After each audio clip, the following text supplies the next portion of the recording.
Welcome back to Discovering Your Mission. I'm your host, Dr. Mordecai. And today's conversation is one that sits at the center of where education, workforce, and equity meet. Across the country, millions of people are asking a question, but an urgent question.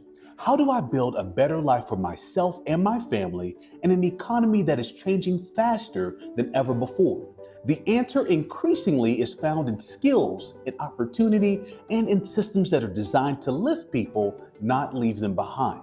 That's why today I'm honored to be joined by Brooke DeRenzis, the CEO of National Skills Coalition, a national organization leading the charge to ensure that working people, small businesses, and communities have access to the skills, training, and education they need to thrive. Brooke brings both national policy leadership and a deeply personal story to this work.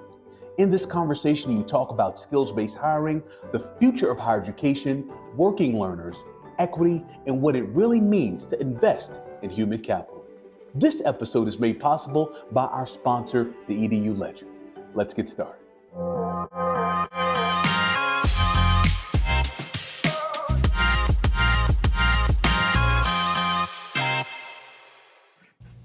Greetings, everyone. It's Dr. Mordecai. Once again, I am here with our special guest on today, Brooke DeRenzis, our CEO of National Skills Coalition. Brooke, how are you doing today?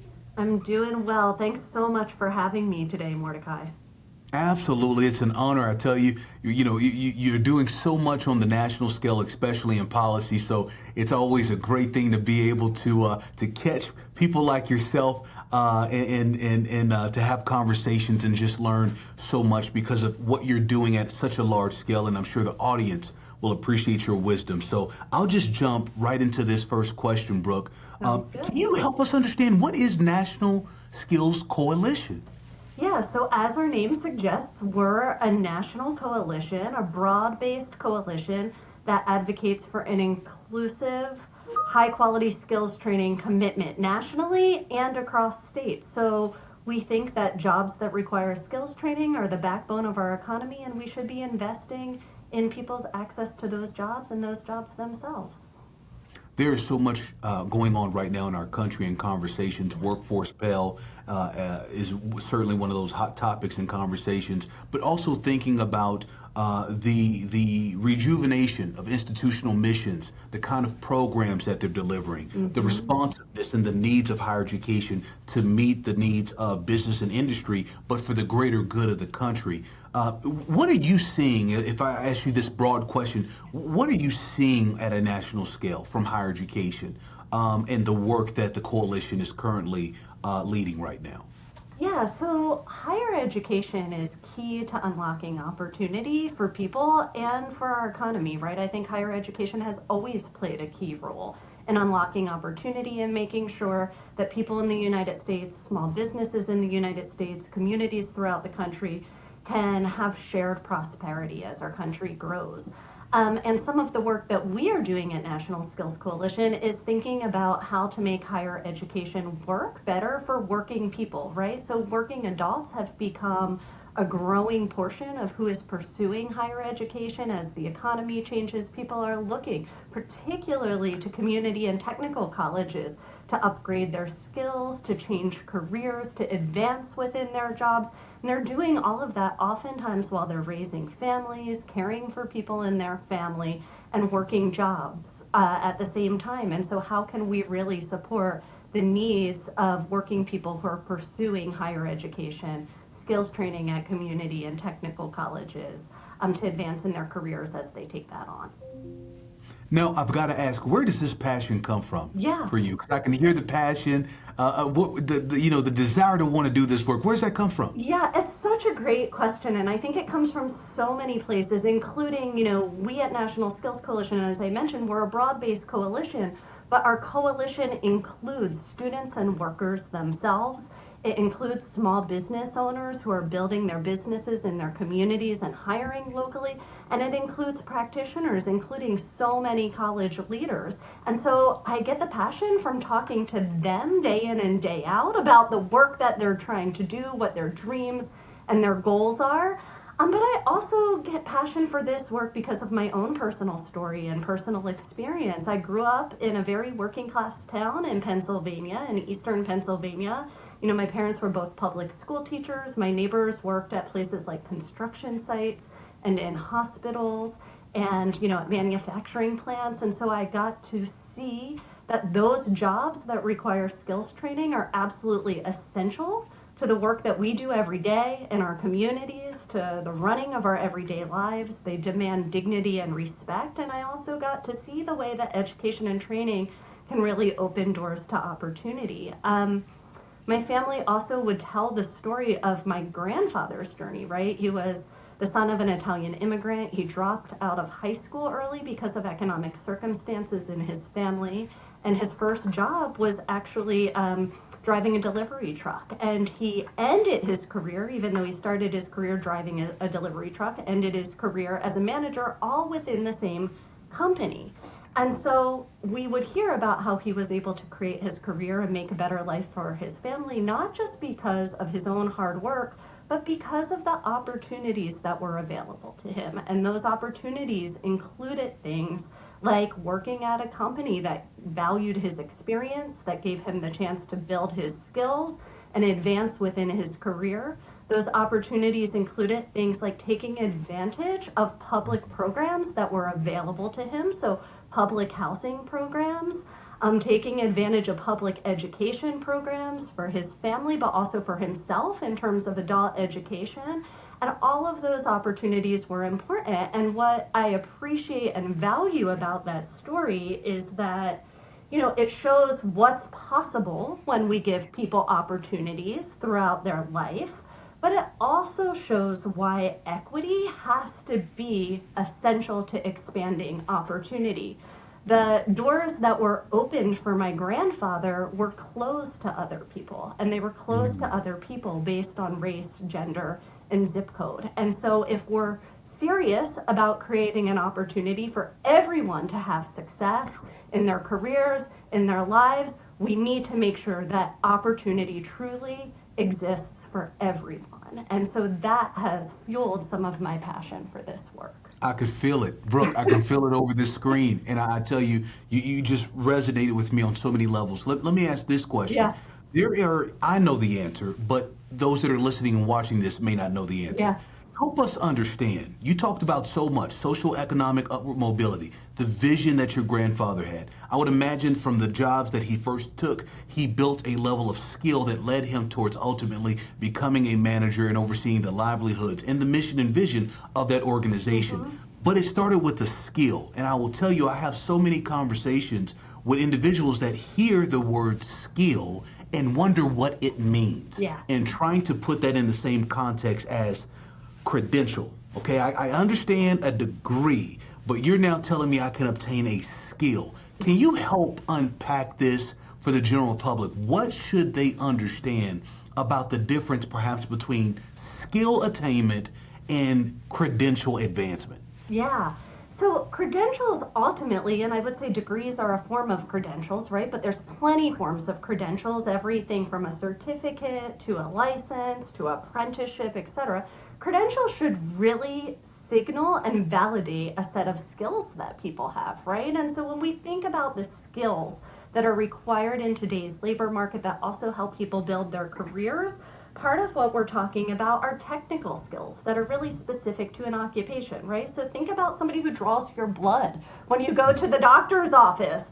That person has a very particular skill that they've learned, oftentimes through a training program, or somebody who's operating a piece of advanced machinery in manufacturing. That person has a very specific skill. Welding, those are technical skills that are absolutely important and that oftentimes are imparted through particular training programs. Digital skills have become a huge part of the conversation. We did a study with the Federal Reserve Bank a few years ago that showed that 92% of all jobs across industries, across geographies, across other types of skill level required at least one digital skill, right? And so when I'm talking about digital skills, I'm talking about foundational skills like ability to use email, simple spreadsheets, time cards, those kinds of things. Or industry specific skills, right? Like being a bookkeeper, you probably have to know how to use something like QuickBooks. Manufacturing workers use AutoCAD. And so those digital skills are oftentimes now both foundational in nature and occupation specific. And we're seeing more and more of that in the way that training programs are delivered. And then the final piece I would raise up are what we call durable skills, right? And these are skills like critical thinking and problem solving, collaboration, creativity. And those have always been important, but they're becoming even more essential as workers are being asked to adapt to new technology in the workplace, AI, etc. And by the way, those are skills that being in a diverse classroom and a diverse training environment, our workplace, are developed through the diversity of different people in the classroom. Yes, indeed. Yes, indeed. Let me ask you this follow-up. Yeah. What do you believe is maybe some of the, I would say, misunderstood aspects as we think about the American workforce challenge? So we understand, okay, there's a need to put more people to work. These people, in order to put them to work, need skills. Yeah. The relationship between skill attainment and meeting workforce needs. What do you believe that those that are watching and listening to this need to understand, and you often perhaps come across a misunderstanding when it comes to this relationship?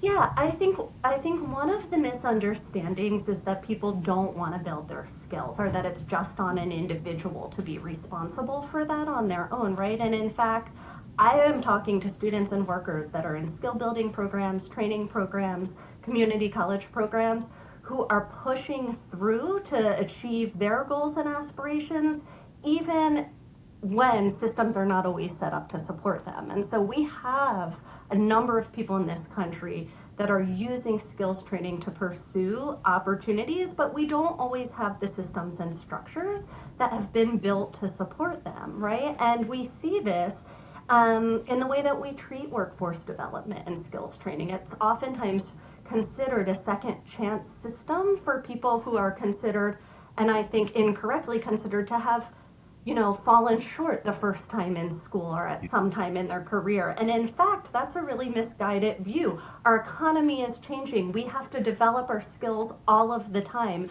And so we should be treating it as a first choice investment, and we should be making investments and systems and structures that support people who are working to build their skills so that they can achieve their dreams and, build the career that they want. This episode of Discovering Your Mission is brought to you by The EDU Ledger, a leading publication committed to advancing the conversations shaping today's higher education landscape. From innovative practices to policy insights and leadership perspectives, The EDU Ledger brings clarity to the issues surrounding educational opportunity that matter most. To stay informed and engaged, visit theeduledger.com. Now, let's get to today's conversation. One of the pieces, narratives, information, stances, you name it, just the platform that National Skills Coalition stands on is the advancement, at least as I understand it, you correct me if I'm wrong, Brooke, but the advancement of skills-based hiring. Yeah. And I would say that my generation, and probably working backwards, it was about, do you have a certain degree? That degree was to open a door. But now I get this feel, and I've written about this as well, that society, America, is trying to figure out how to get people into these jobs, these vacancies, at a much faster pace, which then leans itself towards skills-based trainings that are faster and more streamlined to get these people to work. Can you break down for this audience, what is skills-based hiring? Yeah, that's a great question.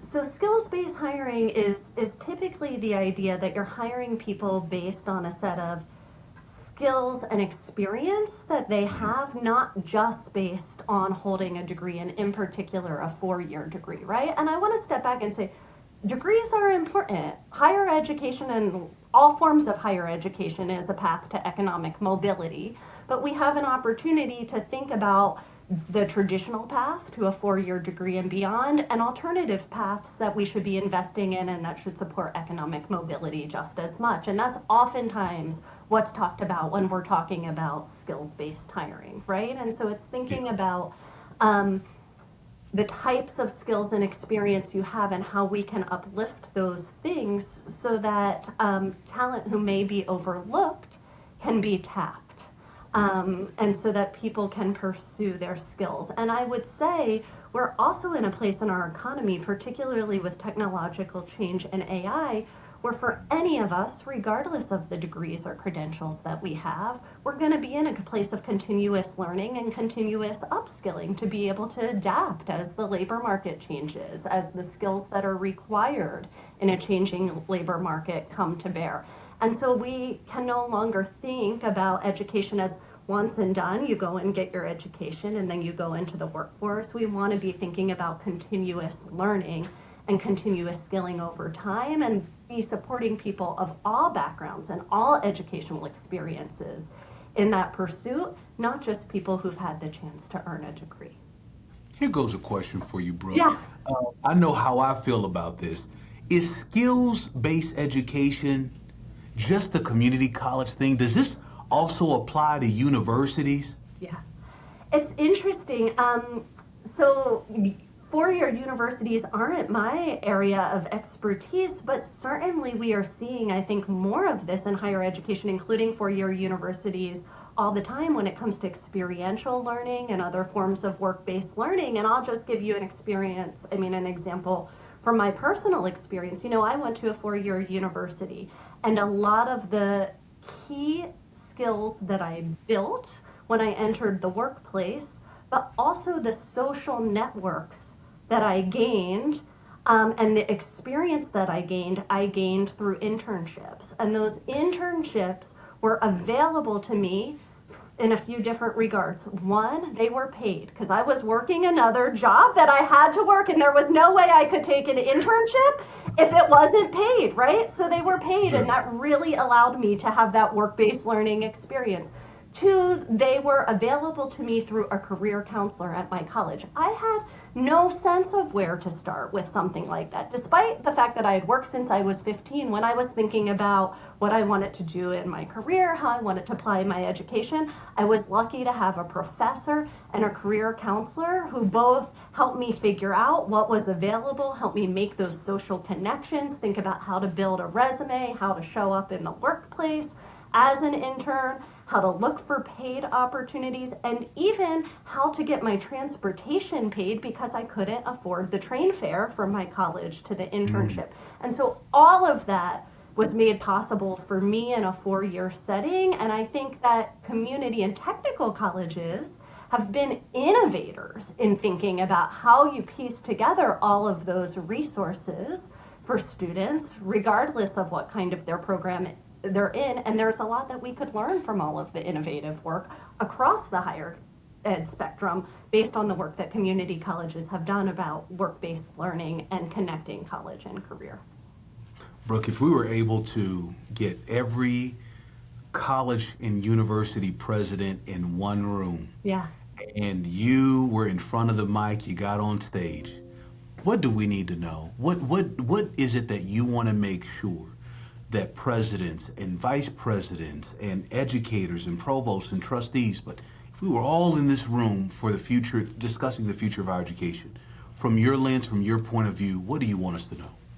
I think one of the biggest things that I would say are that students' experiences and voices and needs are essential to be heard. We can solve a lot of the problems that we're looking to solve by being in conversation with students themselves. And by being in conversation with students themselves, we can get a fuller picture of who today's students are, their diversity of needs, their diversity of aspirations, and how to make sure that the educational programs that are offered to them really help them meet their goals and find value, whether that's, taking a first step in their career or continuing on to further education, or both of those things. So I think, solving these challenging problems with students, not just for them, is one of the key things that I would say. And I think that's where we have uncovered a lot of the innovation that we see in the field. And then the other thing I would say is,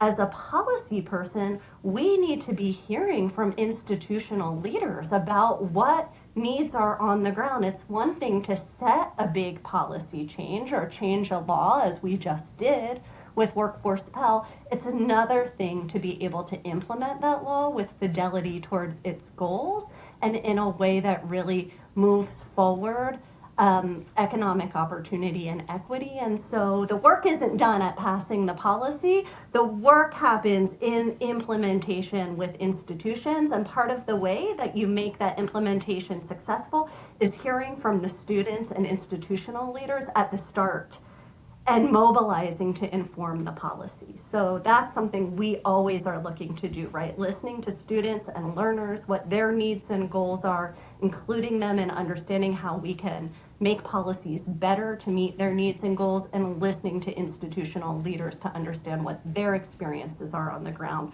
where policy creates barriers and where policy can help bring good practice to scale. Yes, indeed. Yes, indeed. Brooke, I'm going to work to fit two more questions in here. My next to last question is, what gives you the most hope about the future of work and learning in this country?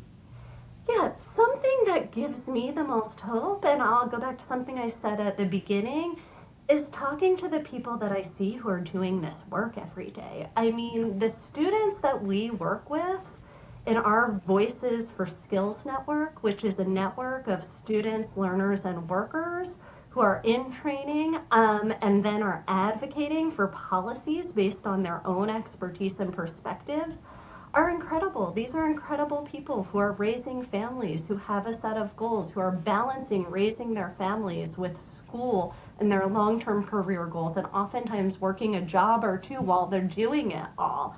And the fact that they are continuing to pursue their dreams and goals in systems that are not always designed for them gives me hope.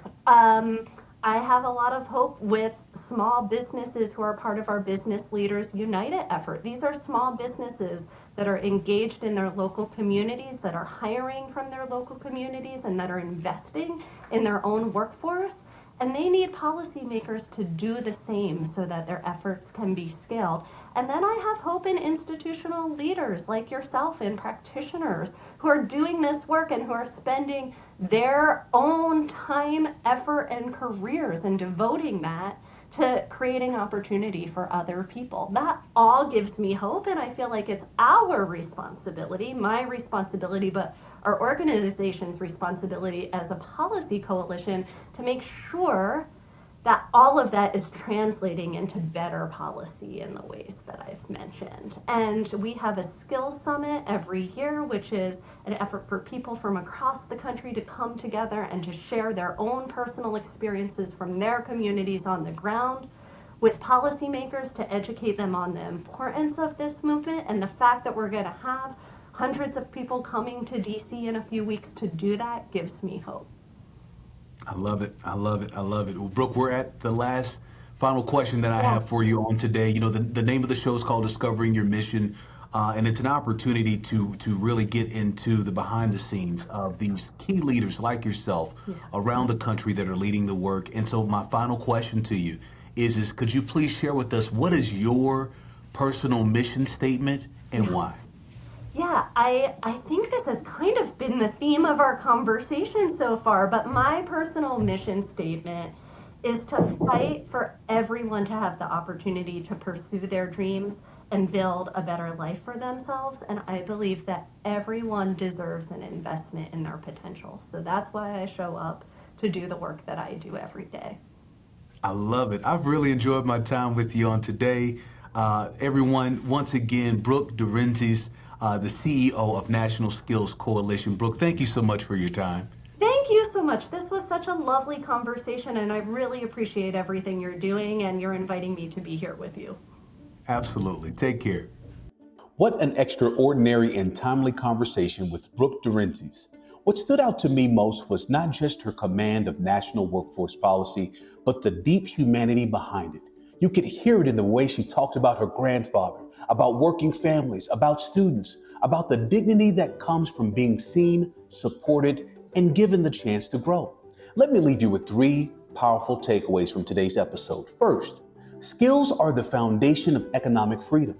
Brooke reminded us that skills, technical, digital, durable, are what allow people to move, adapt, and advance in a changing economy. Credentials should validate skills, but skills are what truly create opportunity. In today's world, learning is no longer something we do once. It is something we do for life. Second, working learners are the heart of the American story. Across this country, millions of people are raising families, holding down jobs, and still showing up to class because they believe in a better future. They're not asking for shortcuts. However, they are asking for systems that respect their realities. Community colleges, technical colleges, and workforce programs are not second chance institutions. They are first choice engines of possibility. And third, equity is not a slogan, it is a strategy for national prosperity. When talent is locked by race, income, or geography, we all lose. When opportunity is open, communities grow, businesses thrive, and families build generational stability. Brooke made it clear, investing in people is not charity, it is how strong economies are built. And here's what I personally want you to take away from today. No matter where you are listening from, no matter what season of life you are in, your future is not defined by where you started. It is shaped by the skills you build, the learning you pursue, and the courage you bring to your own growth. Every single one of us has something valuable to offer this world. The question is whether we will keep showing up, keep learning, and keep believing in what is possible. I want to thank the EDU Ledger for sponsoring this episode and for amplifying voices that are shaping the future of education, workforce, and leadership across this country. And if today's conversation stirred something in you, if it made you think differently about your own mission, I invite you to keep going. Visit itsdrmordecai.com for more conversations, insights, and tools to help you live with intention, lead with purpose, and build the future you deserve. Until next time, stay grounded in your mission and never stop investing in yourself and in others.